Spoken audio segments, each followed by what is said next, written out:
hapa kwenye huu wimbo wa Rayvanny na huyu msanii wake kidogo unanishawishi hapo. Yani hapo nazungumzia moyo. Ni kweli mapenzi yanatamaniwa na moyo. Kama moyo haka kana thamani.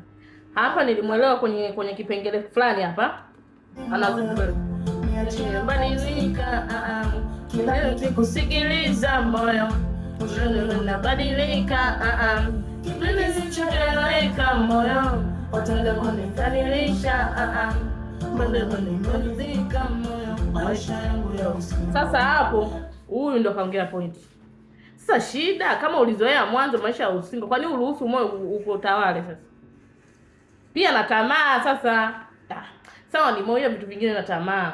Rizika kama ulilizika, alirizika zamani anavyosema moyo sijui nini huko. Sasa kwa nini ukakubali? Moyo wenyewe una nani wetu? Ila tamaa nayo epusha tamaa na moyo pembeni, tamaa moyo. Yaani tamaa sawa sawa na kulamba, unaona kitu na kitamani wewe, sio moyo hiyo. Sio moyo, epusha. Ila nyimbo nzuri sio mbaya, ila sasa kwenye hiyo moyo sasa hapo kidogo kwenye kutamani hapo sasa sijaelewa hapo. Tena kwenye comment nizungumzieni vibaya.